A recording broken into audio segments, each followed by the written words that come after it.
This is the Keys to the Shop Rate of Rise series brought to you by Roast Magazine. Today we're talking with Morten Munchow of Coffee Mind.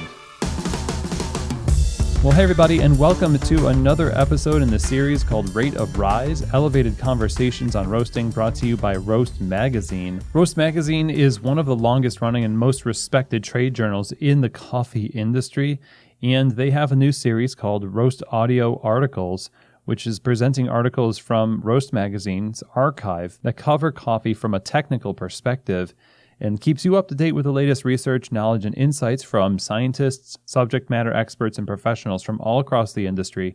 You can go to roastmagazine.com/audio articles to browse episodes via your web browser, or you can even subscribe on SoundCloud to access new issues as they are released. Now, today we're going to be talking with Morten Munchow, who co-wrote an article called Flavor Development, the Relationship Between Time and Color in Coffee Roasting.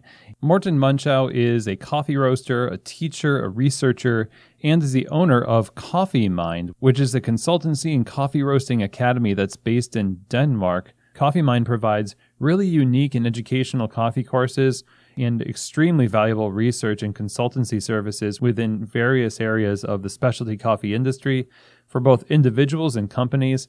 Morten is a scholar in biology with 10 years of both intense practical and scientific experience, has gained great insight into the various aspects of specialty coffee worldwide, which enable him to deliver inspirational and effective coffee courses. What really makes Morten happy is to work with startups and well-established industrial companies using the scientific method to simplify complexity and increase relevance for both processes and projects, making a huge impact as the end result.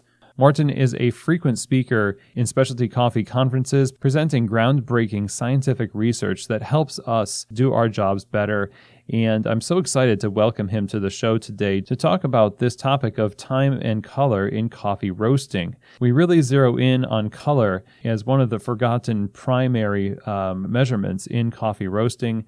We talk about the confusion in the coffee industry that happens when we don't properly regard color in roasting, where to start in measuring color in your roasting protocols, developing intuition, ascribing flavor and sensory attributes to color and time variations, and much more. Morten delivers so many great insights here that I believe is going to equip you in your roastery to produce some consistently amazing results with your coffee for your customers. And so with all that said, here now is my conversation with Morten Munchow. Well, Morten, it is such an honor to have you on the show. How are you doing today? Very well, very well. It's exciting times, if anything, these days. So that's great. Yeah, absolutely. I think we're all getting busier and we're all kind of trying to figure out what the rest of this year looks like. But I'm excited to talk about this subject with you because as we do figure things out, we want to continue to deep dive into understanding what we do more, so we can create more efficiencies and more consistency across the board. And I loved your article on this in Roast Magazine. That's what we're going to be talking about today: the relationship between time, color, and the roasting of coffee. This is something that I've heard. We always hear about color, and color itself has, in my day, been like just relegated to the realms of city, light city, Vienna, and all the rest of it. But there's a lot more to that, and so I guess to start our conversation off, I would want to know just briefly how in your research in your company Coffee Mind, how have you been approaching this subject, and what prompted you to write this article? Different things. I would say two things. It's my scientific background, where I try to really understand the what's going on from the chemical level and the physical level. And another thing is as a consultant and as a scientist, I really want to have a really simple understanding of what's going on. And fundamentally, you have molecules lying around in the green coffee, and as you heat it up, some combine, some breaks apart, and that's something in chemistry called kinetics, and it's actually some kind of a branch of probability theory, because these are improbable events that becomes more and more probable the more you heat them up, because they move much quicker, and as they move quicker, the probability of something combining or breaking apart becomes higher, and then it happens more often, and then it becomes browner.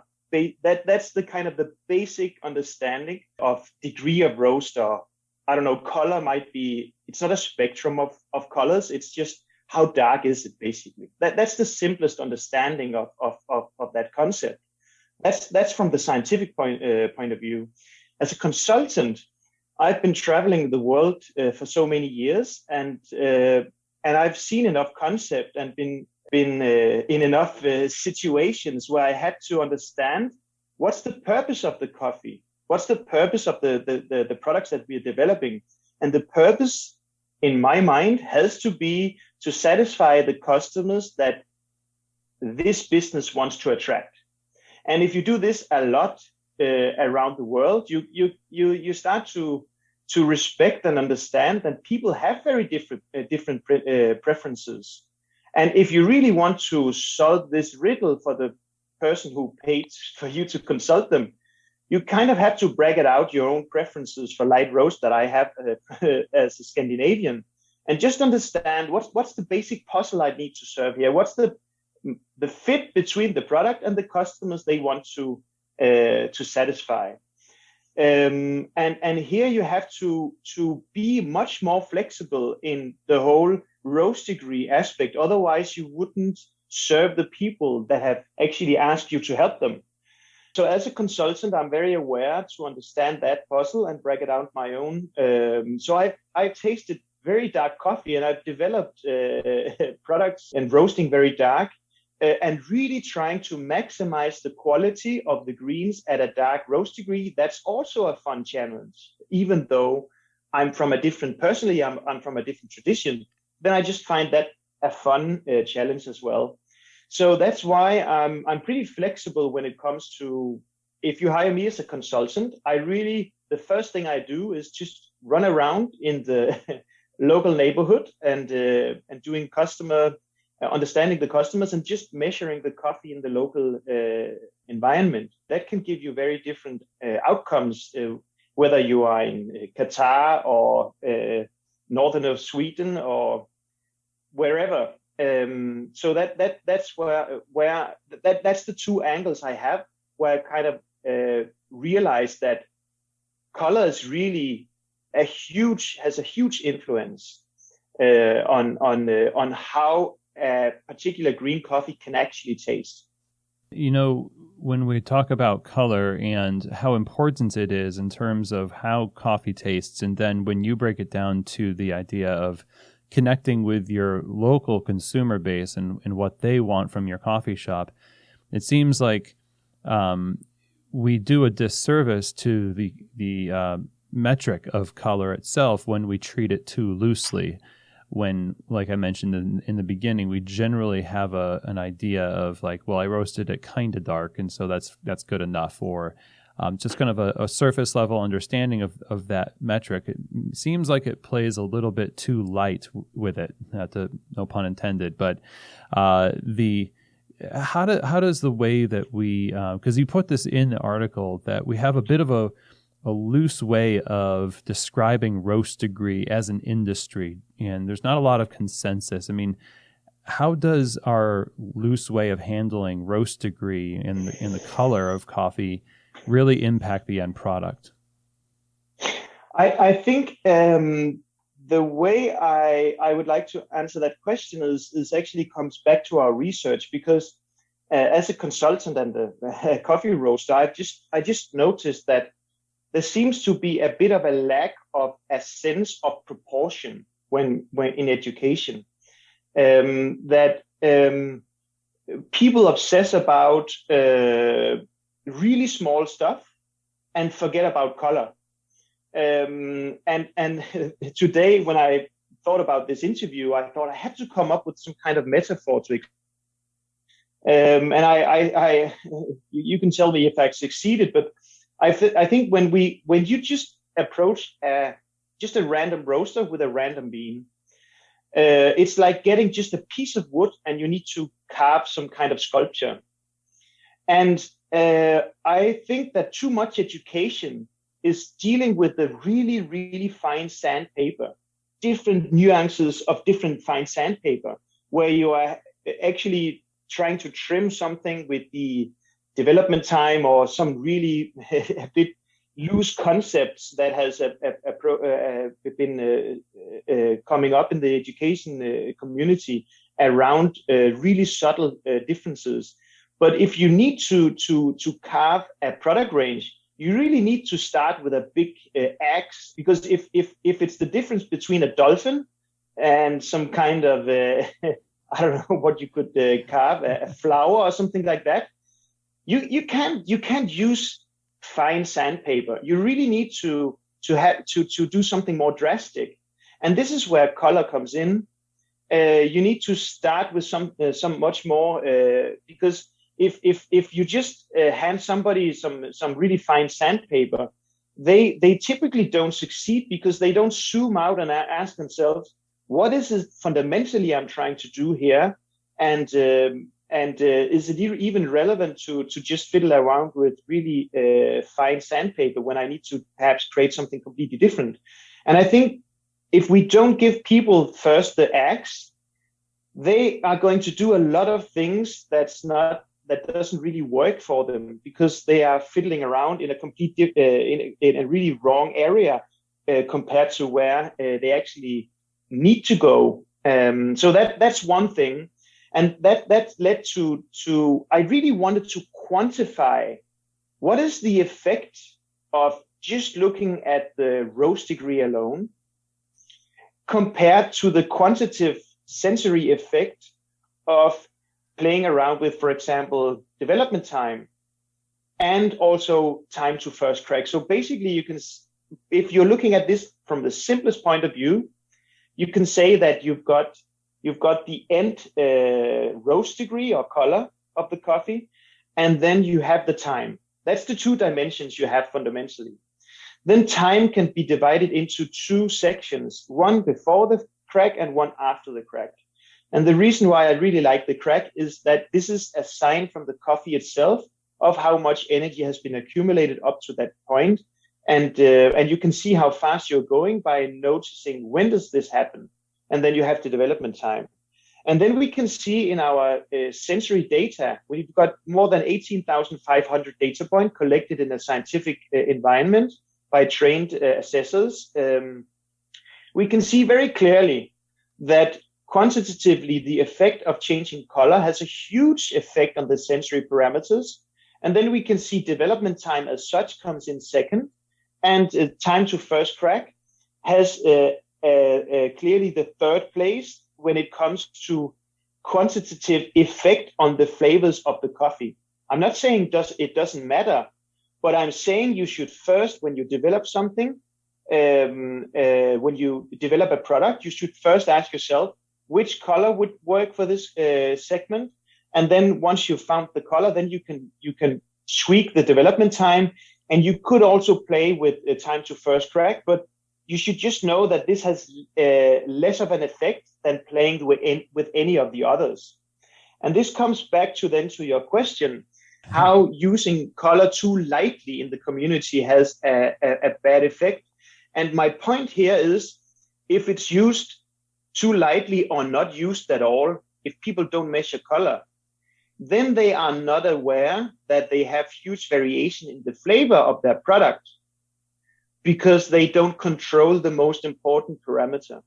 So when you're talking about color and its implication on the sensory experience, from your experiments, how does that pan out? Like, what flavors and sensory attributes are most impacted by color? Can I just come with a comment on the previous question, which is one thing from a quality control perspective. It's a problem if you just play around with the curve and not even measure the color. You might end up with a lot of variation in flavor downstream to your customers that you're not aware of. That's in the product or the quality control process where you're producing your products. That's one thing. But in the lab And this is the big problem in education. In the lab situation, people might play around with, for example, different charging temperatures, different time to first crack, different shapes, different rate of rise mountains, different things around the crack. A lot of things, they might come up with a lot of experiments where they do different things with the curve. But if they do not measure color on those experiments, they might ending up concluding something about the inlet temperature because they taste the coffee and they prefer one with an inlet temperature of this over that. And then they don't know that actually what they are tasting is the difference between the color of those samples and not the experiment that they thought they were doing. I think that's the biggest problem of having a too loosely way of handling color. In production, it's bad, but in learning, it's even worse because you don't understand the everything else equal principle in research design, and then you are making wrong conclusions. So I think now that's kind of now it's full circle on that question because it both addresses quality control on a daily basis, but also experimental learning. And this is really a big problem. So it seems like instead of considering color a consequence of everything else you're doing, it'd be better to think of it as a cause, a potential cause. And I get the analogy that you're using here, where you're carving a piece of wood, you have to take big chunks out of it first before you go to the fine stuff. And, when you see somebody carving something that's, large chunks are coming off of it, it may look like they're doing something wild and inaccurate. But to a trained hand, I'm sure they're well aimed blows of the axe to get that wood to where they want it to be able to make the fine carvings later on. So it sounds like our mentality just needs to be a little bit more like color is one of the first principles, right? Yeah. So that's interesting because it's a bit of a chain of events, right? And you're right that you need to go back to the first principles, and the first principle is the flame, because you're heating up this material, and then the first cause is the flame. So whatever happens because the flame does something.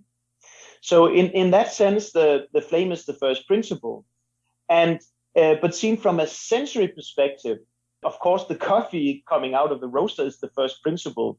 And then the color is the biggest predictor of flavor variation for the sensory data. So in that sense, you can say that color is the primary cause of the biggest amount of variation in the sensory data.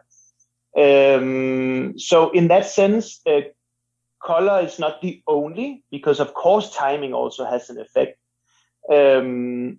So it's more an understanding of the proportion between color and the timing dimension, because normally we can see that from our data that color alone modulates around 80% of the variation we see in the sensory data, and timing is only 20%. 20% is still a lot for the specialty coffee community because we are very sensitive. So of course, there's a lot still to be discovered and a lot of reasons to play around with the timing, of course. So I'm not saying forget about timing. I'm just saying that we need to get some proportion in the way we go about this. Otherwise, we are doing a lot of wrong things when we are building quality control protocols, and we are doing a lot of wrong conclusions in our lab because we don't understand the most important thing to keep constant in the everything else equal principle in our experiments. What would you say is an example of somebody, let's say a roaster on the cupping table believes that the taste of their coffee is a consequence of bad timing or another variable, airflow or whatever it is, but it's actually the color that they didn't take into account? What kind of examples are there, that correlate to flavors they might be tasting in the cup? It could be, for example, if you're working with a green coffee and want to lift it out of the underdeveloped, where it's still a bit grassy and I don't know, some grassy, or I don't know. Sometimes I get some butter, some weird taste that's not just doesn't taste well developed, and that could lead to a lot of theories about pressure building up and stuff like that in the beginning, which might also be true, but you can only find out whether if it's true or not if you make sure to keep the color constant, because if you don't, you might end up with one of them just being a hint darker. And then it's the darkness that lifted them out of the underdeveloped rather than anything you might else have done, such as drum speed or airflow or whatever other things you could have done to lift it out of the grassy notes. And then it's, without knowing it, it's actually because you lifted it just out color-wise a bit. You can lift it out timing-wise. It's not that you can't, but you might just often end up with the wrong conclusion if you don't control for color. Well, they're closely related, and it's part of your article and how related timing and color are. And so somebody could be asking the question, well, if I lifted it out of that grassy phase by making it darker, I would have had to have adjusted my time in order to do that. So what's the difference is it just mindset? Am I doing the same thing and we're just calling it different things? One thing that I teach on the Kawa course or any other course where I really need to come up with a simple model, I'm reducing the whole roasting process to concentrating at the end of it, from first crack to taking it out. And when you simplify it enough, it's almost just like playing Angry Birds. You've got angle and velocity, and it all depends on where you want to, with kind of a gradient of picks you want to hit. And here you can find gradients. Is it called gradients? You can find some linear lines in your roast profiles where you will always find the same color with a certain temperature and time combinations, because time in itself adds color. If you make a roast profile where at some point you're just stalling the roast so that the bean temperature just keeps on going at the exact same temperature. We've done this on the Ikawa, where it's very easy to control, and we just did a lot of roasts where we made it longer and longer, completely flat, and we measured the color of each sample. And if you just keep the coffee at the same temperature, it becomes darker and darker, but slowly. If you increase the temperature, it goes much faster. So you can find a line where this is difficult, not having a graph to show, but where you will find the same color with different time and temperature combinations. I think the best way of explaining this is where the basic kinetics of chemistry comes in. And I have a good example from dairy. If you want to kill 99% of bacteria in a milk, you can heat treat it at 72 degrees Celsius for 15 seconds. Or you could heat it up to 60 degrees for 30 minutes. It kills the same amount of bacteria. So basically, you've got the same chemical effect. And so you can either go high temperature short time or low temperature long time, and that will give you the same result. And it's the same with coffee roasting. I know that there's a different ingredient and there are other differences, yes. But basically you can get the same color by either having a short development time and high ending temperature, or a long development time and a low ending temperature. And then any combinations of temperatures and development time in between will give you a line you can follow and always get the same color. So what I hear you saying is that when you're seeking to make a change in your coffee, you can isolate and make constant. You would suggest isolating and making constant the color, and then changing parameters around that as the color remains constant. Yes, it's actually like brewing. You can keep the same TDS either by extracting higher and dosing lower, or vice versa. You can dose higher and extract less, and you can obtain the same TDS. It's actually the same. You've got two parameters where you kind of have a line where you can obtain the same result. Excellent. Yeah, that makes a lot of sense. And so then my next question practically would be, if I want to determine the beginning color of the coffee, as we're keeping that constant, I mean, how do I go about setting that first parameter so that I feel comfortable keeping it at that parameter and then changing things around it? So how do I choose for, let's just use a easy one like Brazil Natural, like we all have a lot for espresso. If I'm seeking to dial that in my roasting, how do I get that first color established so that I feel comfortable changing things around that? I always have a really simple way of understanding a new roaster. I would go full flame to second crack, because then I know already time and temperature for first crack and time and temperature for second crack. And that pretty much draws out my whole playing field just in one roast.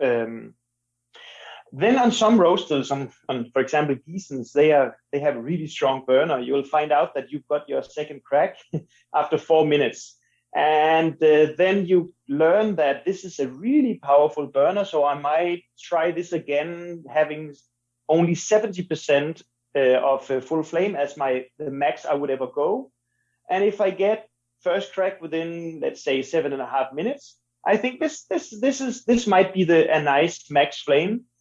And then I would do this experiment and get an idea of at what temperature do I have first crack and at what temperature do I have second crack, because that gives me a very good feeling of where my playing field are. And typically, as a rule of thumb across roasters, I've found that if you take the temperature, the average between first and second crack on the bean temperature probe, you get approximately Actron 75. You can convert Actron to Color Track or Maitonino or Neuhaus Neotech. There's a lot of different ways of measuring it. I happen to use mostly light cells in my lab, Javalytics as well, and those use Actron, and I found that it's around 75, and then I know already where, for example, I can ballpark pretty quickly from that single roast how to get, for example, Actron 100 if I want to do some really Scandinavian light roasts. So that's in very few iterations that I already know where to look. On most roasters, I would also have an idea of where this gradient is, or this line is, where I would get the same color with different development time and temperature combinations. So it can be done pretty quickly on most roasters. Of course, if you're working on a 15 kilo roaster or a 70 kilo roaster, you don't just do a lot of experiments. I don't know how you would. These very experiments where you need to do a lot of iterations, it would probably on Ikawa, you've got 50 grams. That's not a lot of waste. But otherwise, 1 kilo roasters, you could start playing around. For example, now you said on a Brazilian coffee, then I would go to a pilot roaster to get to know this coffee, and then take those learnings to the bigger roaster once I've only wasted a few on the pilot roaster. When in this process are we tasting the coffee to determine the color is a thing that we're satisfied with, and we start actually just saying, well, this is the color I want for this coffee? I mean, it seems like we would have to be tasting the results constantly in order to know that color is what that coffee needs. Yeah.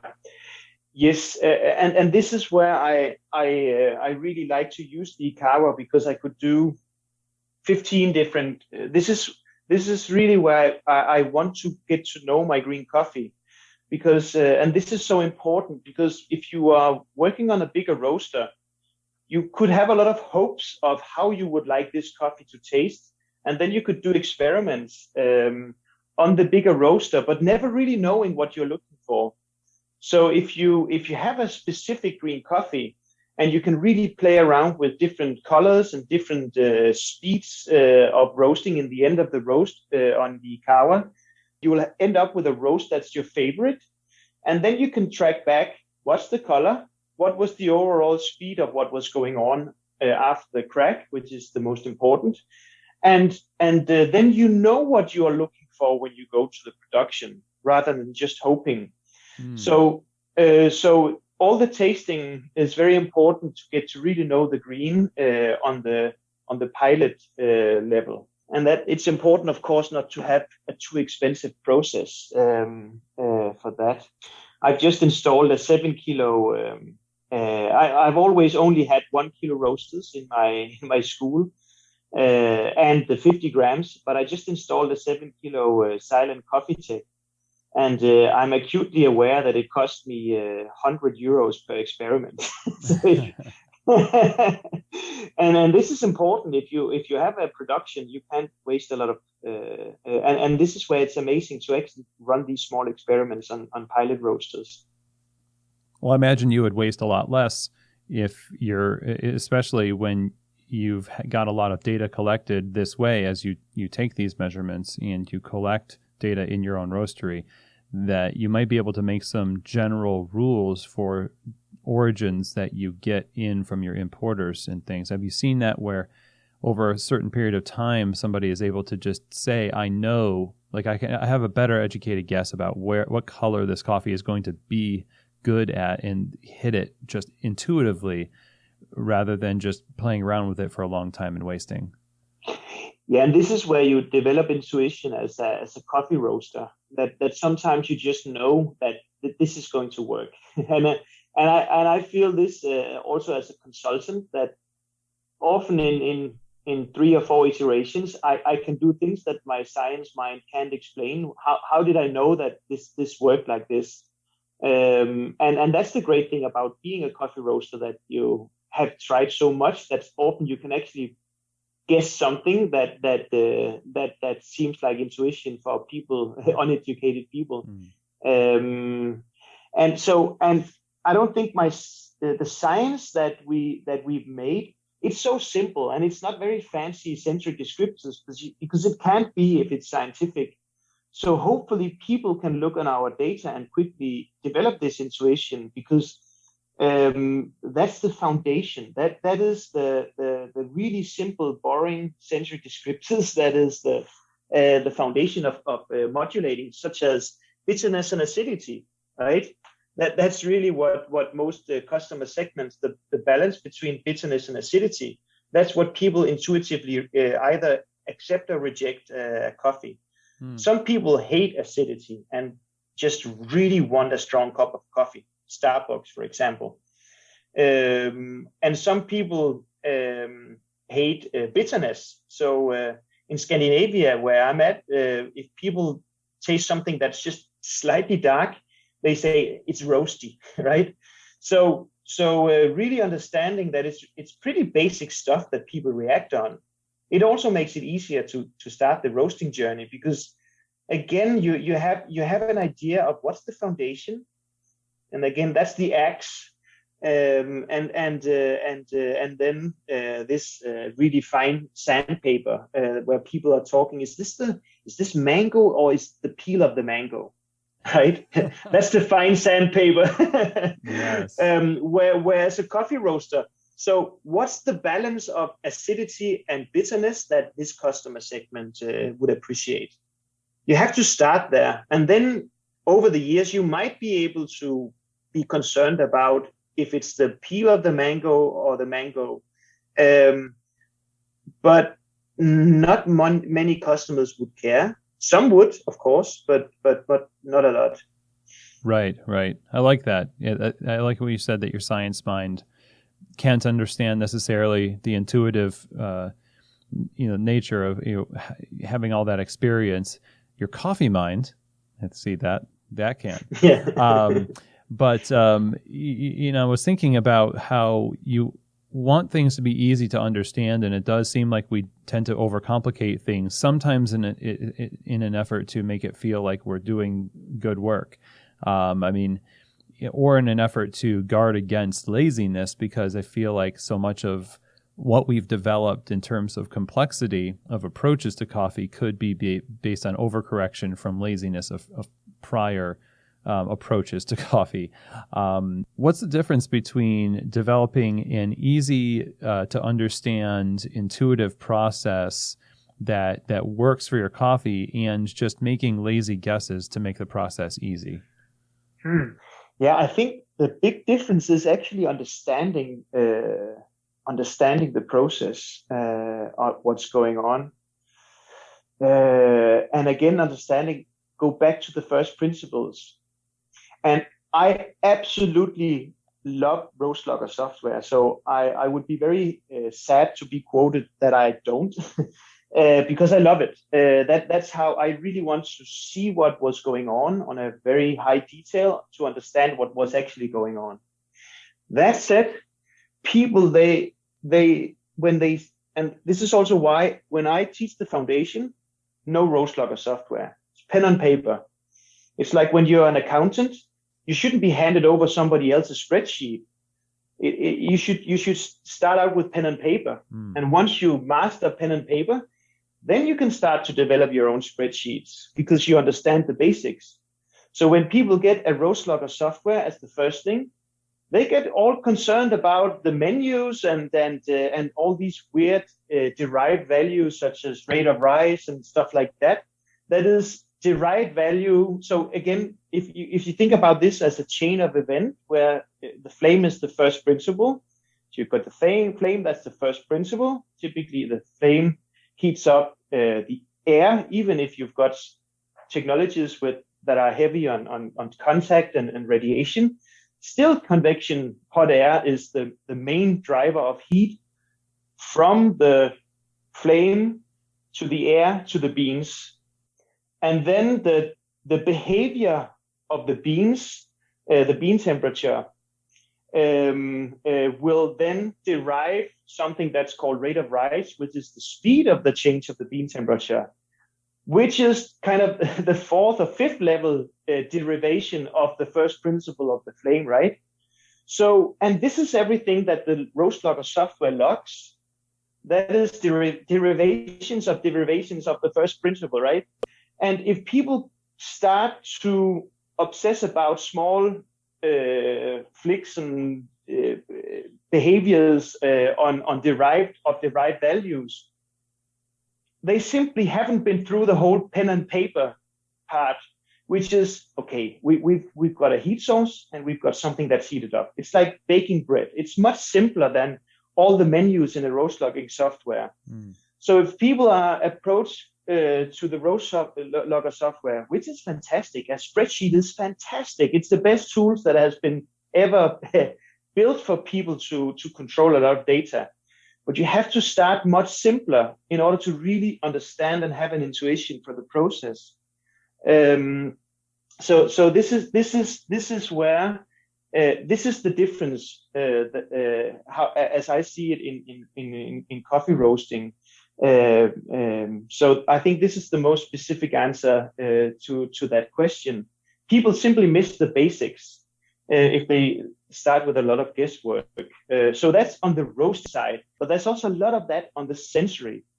I don't know if you've seen the aroma wheel we've created. It's actually available for free, the full print PDF on our blog.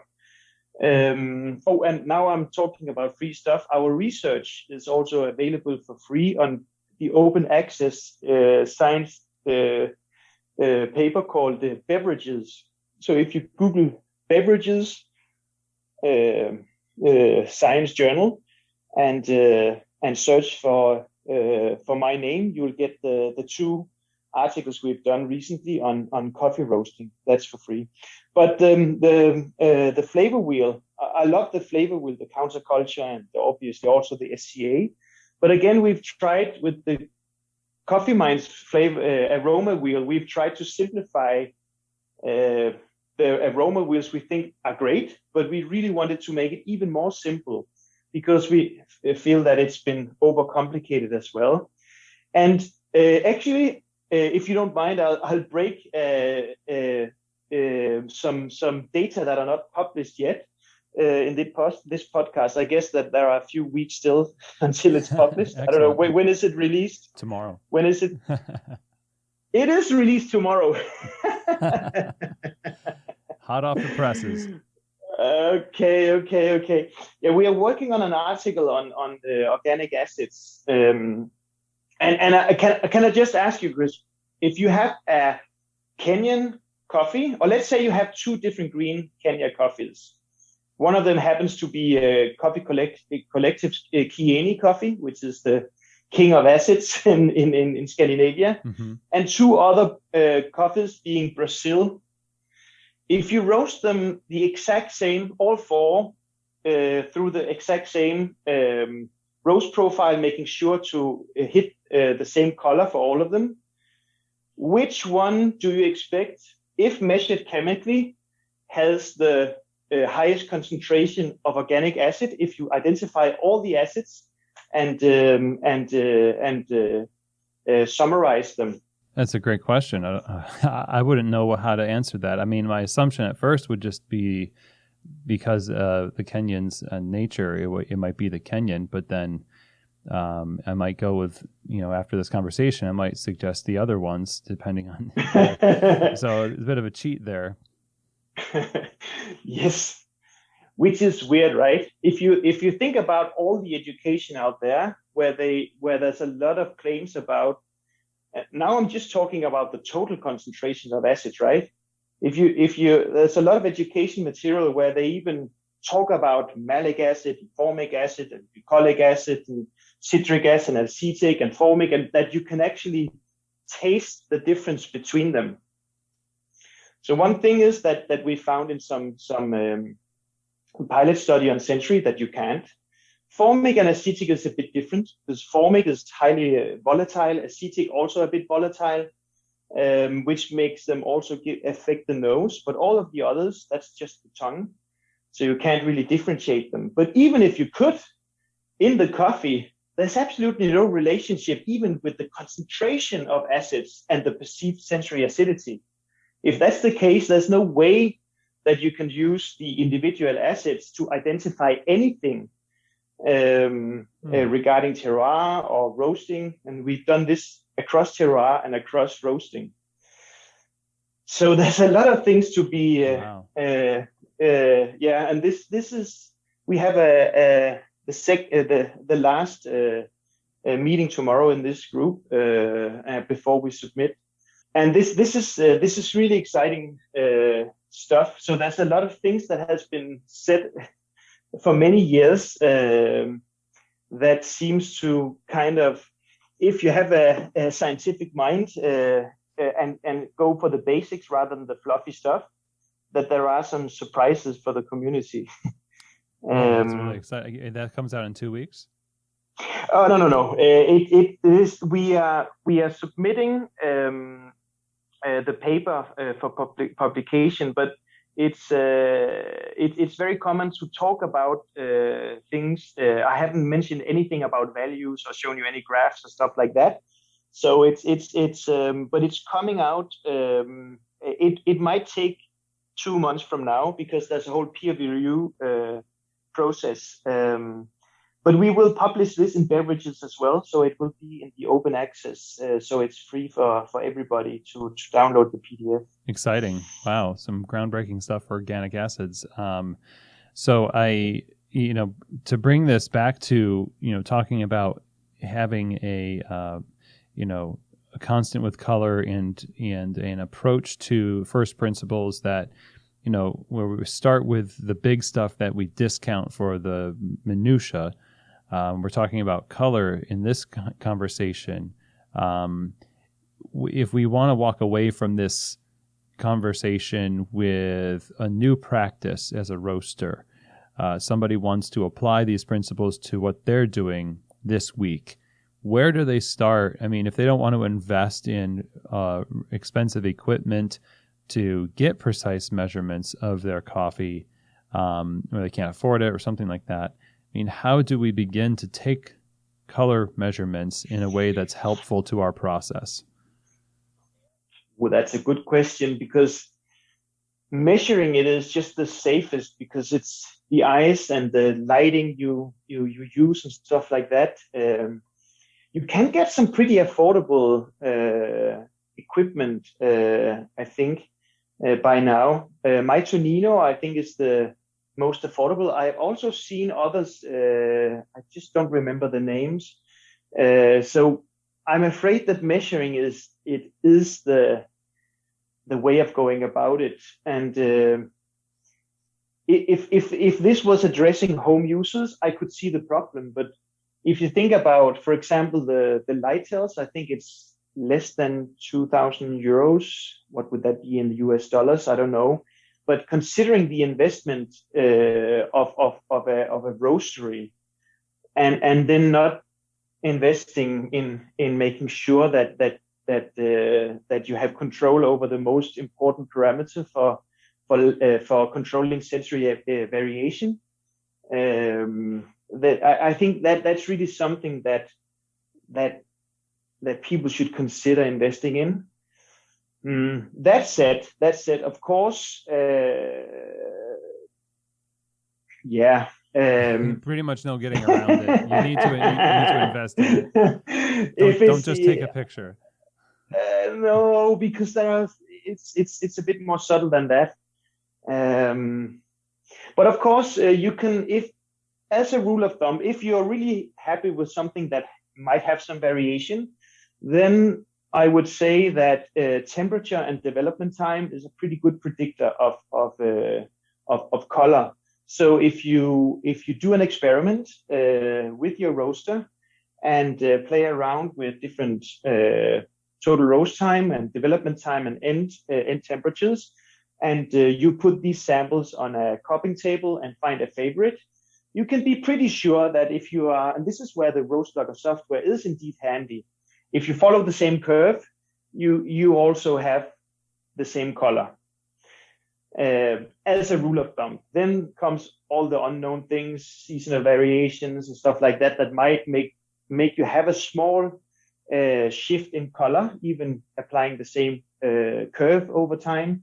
But if you really don't want to purchase a roast color meter, then this is the best option. That's sticking to your roast logger software. Okay, so and you can get some. I don't know if you've seen Artisan. It's a free open source. That's really great for lab work. So you can start with that, and if you feel you miss some features or something like that, there are a lot of options out there. And those are definitely also, even if they are costly, they are worth it, because that's the second.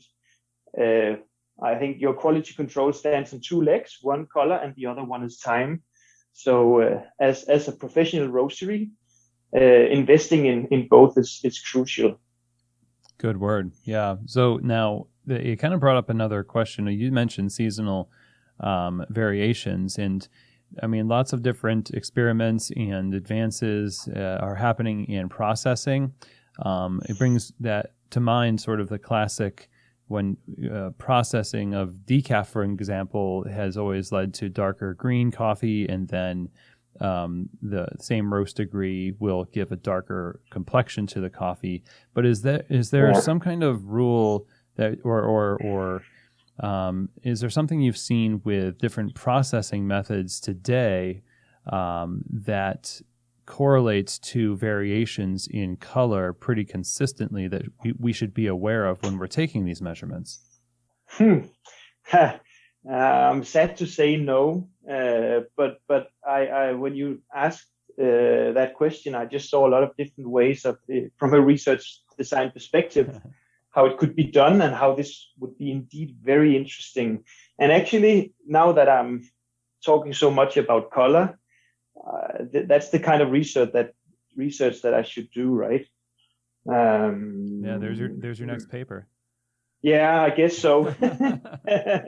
Yeah, you're right. That would actually be really useful. If people have their own color meter, that's something that you would start to map out. And this is where the Roast Logger software comes in, where you really map everything you do and gather data. So you can start correlate those things after a year or something like that. Indeed, yeah, and get to know your coffees, get to know your process, and develop that intuition too. Yeah, Morten, this has really been fun and very educational. Yeah, I mean, yeah, I loved it. Where can people find more information? You mentioned a few times places to go for more of your research.